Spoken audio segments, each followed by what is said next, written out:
ሰላም የኔ ውዶች እንዴት ናችሁ? ደህና ናችሁ? በጣም ደህና ነኝ እግዚአብሔር ይመስገን። ዛሬም በአዲስ ቪዲዮ ከቻሳብ እየላችኋለሁ። አብረሽ እንግዲህ ሩታን ትናንትና ሰርፕራይዝ አላት እያለ ነበር። እኔ ግን የማዳም ቅመሞች የገዙት ቬሎ ከስሮ መቅረቱ በጣም እያሳዘነ ነው። ምክንያቱም የሄዱት ለሰርግ ሳይሆን ለመዝናናት ነው እና ማስታወቂያ ሊሰሩ ነው ማለት ነው። እና አብረሽ እንግዲህ ለሩታ ሰርፕራይዝ አለኝ እያለ ነበር። ምን ይመስላችኋል? ሰርፕራይዙ ሰርግ ነው ምናምን እያላችሁ ቬሎ ገዝታችሁ፣ አይ እኔን አፍር በበለውላችሁ። አሁን ዝባላ ልትጥሉት ነዋ። እነሱ ፏ ብትን እያሉ ነው። ለመዝናናት ነው ሄዱ። አዎ ሰው ይሰራል ይዝናናል። ጎበዝ እንኳንም ዘና አላችሁበት። ምን አባቱ ገንዘብ እንደሆን ይመጣል ይሄዳል እና ፈታ ዘና እያሉ ነው። በሌላ በኩል ደግሞ ፍቅርዬ የኔ ልዕልት ኦ ማይ ጋድ ምን አይነት ቸከስ ነው ይዛብን የመጣችሁ። እኔማ ቲክቶክ ላይ ከየት ፈልጋችሁ እንደምታመጡት ባላቅም ስሙን አገኘላችሁና ሰርች አድርጌ ግብት። ኦ ማይ ጋድ በጣም ቆንጆ ነው እና ፍቅርዬ ደግሞ እያቃጠለቻቸው ትገኛለች። ዛሬ እንግዲህ ከሱ ጋር አዲስ ምርጥ ቪዲዮ ይመጣል ማለት ነው። ደግሞ የሰፈሯ ልጅ ስለሆነ ደስ ብሎኛል። ኦ ማይ ጋድ ደግሞ እንደሷ ተመሳሳይ ነው እምነቱ ራሱ። አሁን ነው ፍቅርዬ ግጣማን ያገኘችው። ለማንኛውም ትናንትና እንግዲህ ሰሞኑን ፍቅርዬን ትተሻታል፣ ሀይሚና ቡራን ብቻ ነው የምትሰሪው፣ ምን አለ ፍቅርዬን የተውሻት ለምንድን ነው ብላችሁኛል። ፍቅርን ማለት እኔ መተው ማለት በጣም ከባድ ነው በእውነት።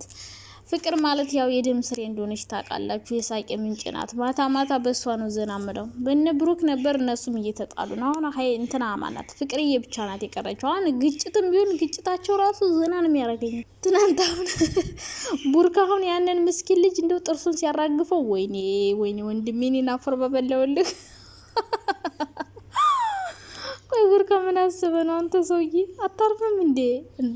ጥርሱን እኮ ያራግፈው። የኔ ጌታ የፍቅርዬ ሸበላ ምን ነው አንተ? ቆይ ምን ነው? ተው እንጂ ተረጋጋ። ምን አስቸኮለ? ፏር ስለሚያውቀው አልተናደደም።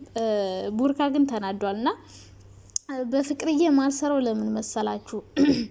አንደኛ ነገር ስለ ፍቅራው ምን አስተያየት ይሰጣል? ማር ነገር እኮ ናት። ቆንጆ ቆንጆ ነገር ነው የምትሰራው። ስለዚህ ምንም እሷን በቃ ሂጅበት ነው ልላት የምፈልገው። ሂጅበት፣ ቀጥይበት። አሁንም አቃጥያቸው ትንሽ ልላት ፈልጋለሁ። ከዛ ውጭ እነሱ የሚሰሩት እኮ ድራማ ነው። ድራማ እንደሆነ አታቁማ። የእውነት መስሏችሁ ነው እንዴ? ድራማ እየሰሩ ነው። አሁን ይሄ ልጅ ደግሞ ያው ወዴቲው መምጣት ስለሚፈልግ የፍቅር የሰፈሯ ልጅ ነው። አንደኛ ለቡርካ ከፍታ ሰጥታ፣ ለዚህ መቼም ከፍቶ መስጠት አያቅታትም። እንግዲህ ፍቅረኛ ነው ብላ ይዘው መታለች ማለት ነው። ሊሆንም ይችላል አይታወቅም። ግን ሳየው ልጁን ቦቀቀላ ይመስላል። ገና ጩጨ ነገር ነውና ፍቅርዬ ያው ስለሷ ምንም አስተያየት መስጠት አልፈልግም። ምክንያቱም በቃ እሷ እኮ አስተያየት ስጡኝና አስተካከይ የምትባል ሴት አይደለችም። በነገራችን ላይ በጣም ጎበዝ ናት። ምን መስራት እንዳለባት ታውቃለች። ሲቀጥል ደግሞ ክብሯን ጠብቃ ነው የምትሰራው። ገባችሁ አይደለ? እንግዲህ ለእነዚህ ልጆች ማሳየት የፈለገችው እሷን ብዙ የሚፈልጋት ሰው እንዳለ፣ በቃ ብዙ ፈላጊ እንዳላት እነሱ ቢንጠባረሩባትም በቃ ወንድ ብሄድ ወንድ እንደሚመጣ ማሳየት ፈልጋ ነው እንጂ ለወንድ ሴት ልጅ ማለቃቀስ እንደሌለባት ከፍቅር ተማሩ። ወንድ ብሄድ ወንድ ነው የሚመጣ። ወንድ ሄደ ብለሽ እያንዳንድሽ እንባሽን እያዘራሽ የምትመጪ ሴት ማለት ነው። ምድረ ወራዳ ልቅምቃሚ ሁላ ከፍቅር መማር ትችላላችሁ። ስለ ፍቅር የማልሰራው ለዚህ ነው። እሷ በቃ ጎበዝ ስለሆነች አሪፍ አሪፍ ቪዲዮ እየሰራች ነው፣ ድራማ እየሰራች ነው። በቃ ምን ማስተያየት መስጠት ስለማልፈልግ በቃ ሂጅበት ነው። ሰሞኑን እሷን የሚጎዳ ነገር አልሰሩም። ምን ያውን የምናደደው እሷን የሚጎዳ ነገር ሲሰሩ ነው። እሷን የሚያስጠላ ነገር በህዝብ ዘንድ ሲሰሩ አስተያየት ሰጣለሁ። ከዛ ውጭ ግን በቃ ማቃጠል ትችላለች፣ ታቃጥላቸው። ቡርካ ደግሞ ልጁን አትምታው። የኔ አባት እንዴ ገና ህጻን ልጅ እኮ ነው። ምን ሆነ ነው እንዴ? ገነጫጭሎ ጣለው እኮ እኔ አባት። ለማንኛውም የያዘችው ሸበላ በጣም ነው የሚያምረው። በነገራችን ላይ ግን ህፃን ይመስለኛል ልጁ ማለት ነው። ነገሩ ፍቅርም ህፃን ናት። ዞሮ ዞሮ ፍቅረኛዋ ናት እቺ ወንድ አተራማሽ ሸርሙጣ ለማለት አሁን የተመቻቸው ይመስለኛል በጎቹ። ነገር ግን ፍቅር ያው ብዙ ፈላጊ እንዳላት ለማሳየት ትፈልጋለች። ገብታችኋላ? በጣም ብዙ ሰው እንደሚፈልጋት ማወቅ ትችላላችሁ። ገባችሁ አይደለ? ለወንድ እንደማታለቅስ፣ ወንድ እንደማትለማመጥ በራሷ ኮንፊደንስ አላ። ገባችሁ አይደለ? የሆነ ሰው ቢሄድ የሆነ ሰው ይመጣል። በቃ እንደዚህ ናት ፍቅርዬ ማለት ነው። የኔ ቆንጆና ሳላደንቅሽ አላልፍም። ሄጂበት ነው የምልሽ። ዛሬ ደግሞ ተቃቅፋችሁ እንድትመጡ እንፈልጋለን። ፏድንና ቡርካን አቃጥይልን ደህና አድርገሽ ማለት ነው። እንግዲህ ፏድ እንትናን ይዞ እንዳቃጠለሽ አንቺ በደንብ አድርገሽ አቃጥይልን። ከዛ ውጭ ሌላ ምንም ደደሽ አልፈልግም የኔ ውድ ነገር፣ ቀጥይበት።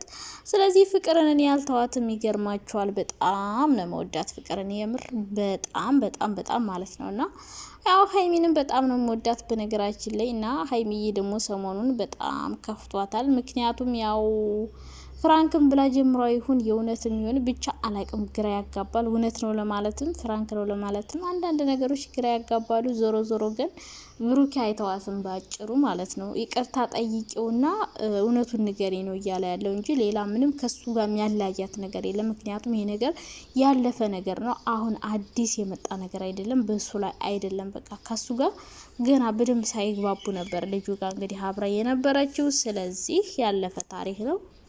ፋይሉ ባጭሩ ይዘጋል። ሄሉንም እንደምታውቁት በጣም ነበር መወዳት፣ አሁንም በጣም ነው መወዳት ሄሉ የማርክ የበፊቷ ማለት ነውና እሷም የአሪፍ ስራ እየሰራች ስለሆነ ስለ እሷም አስተያየት መስጠት ትቻለው። ምክንያቱም ደስተኛ ናት፣ ደስ ብሏት ነው ያለች፣ ክብሯን ጠብቃ እየሰራች ነው። ሶ ቀጥይበት ነው ላት የምፈልገው።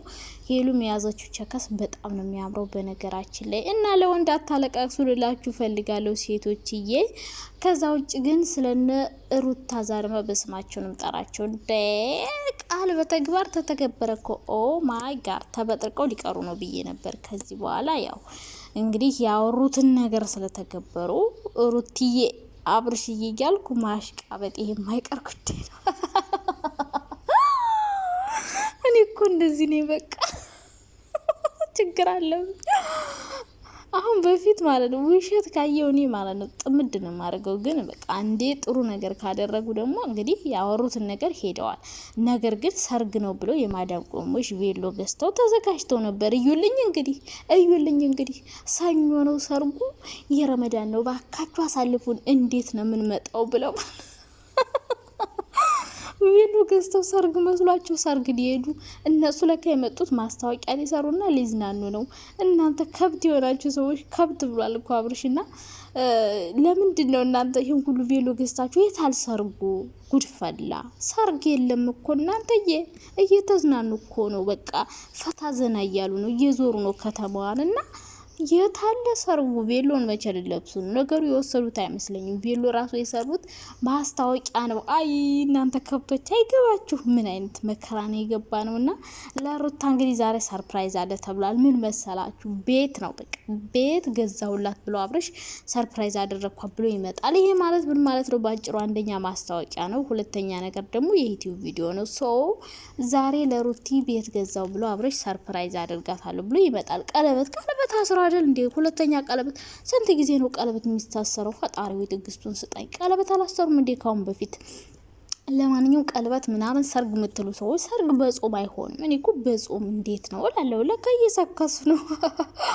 እና በጎችዬ ቬሏችሁን የት ልታረጉት ነው? እኔን አፈር በበለውላችሁ። ለማንኛውም ኢትዮጵያ ይዛችሁ ሂዱና ያው እናንተ ባል ስታገቡ መቼም ቆማችሁ አትቀሩ። ያኔ ትለብሶታላችሁ። ምክንያቱም ቬሎ ውድ ስለሆነ እና ሰርግ ነው ብለው ቬሎ ገዝተው የሰርጉ እንሄዳለን እያሉ የታል ሰርጉን? የማጨነቀኝ እኮ እናንተ ሰርጉ የታል? እንደው ጉድ እኮ ነው። እና ሊዝናኑ ነው የሄዱ። ተዝናኑ፣ የምር ፈታ ዘና በሉ። በጣም ደስ የሚል ቪዲዮ እየሰራችሁ ነው ሰሞኑን። እንዲፋ በሉ። ሰው ሰርቶ መዝናናት አለበት። ሁሌ ማለቃቀስ፣ አልቅሶ ያመጣውን ንፍጡን አሽረቅርቆ ያመጣውን ገንዘብ ያለ አግባብ መጣል የለበትም። እና እንደዚህ ዘና እያሉ ፈታ እያሉ ያኔ አለማቸውን ማየት አለባቸው። ስለዚህ እንግዲህ አብርሽ ለሩታ ዛሬ ቤት ገዛሁላት ብሎ ሰርፕራይዝ ያደርጋታል። ያኔ በቃ እና አብርሽና እና ሩታ ዱባይ ሊኖሩ ነው እንግዲህ። እኛም እነሱ ጋር እንጠጋለን ማለታቸው አይቀርም። ዞሮ ማለት ነው እነ ሩታና አብርሽ ጨክነው ዱባይ ገብተዋል ማለት ነው። በእውነት ለመጀመሪያ ጊዜ ያወራችሁትን ነገር ስትተገብሩ አየው። በጣም ደስ ብሎኛል በመሄዳችሁ። ሰክሳችሁ ልትቀሩ ነው ብዬ በስማም እንዴት ልጠምዳችሁ እንደነበረ። ለማንኛውም ከዚህ በኋላ እኔና እናንተ ተታርቀናል። ምክንያቱም አልዋሻችሁም። በጣም ጥሩ ነገር ነበር እያደረጋችሁ ያላችሁት። ሶ ቀጥሉበት ልላችሁ ፈልጋለሁ። ከዚህ በኋላ ሌላ ውሸት ካገኘው አሁንም ቢሆን አልተውም። ነገር ግን እንዲሁ ያወራችሁትን ከተገበራችሁ አድናቂያችሁ ሁኜ እንሄዳለን ማለት ነው። ተግባባን አይደለ? ለማንኛውም በጣም ነው የምወዳችሁ የኔ ወዶች። ባይ ባይ። ሰላሙን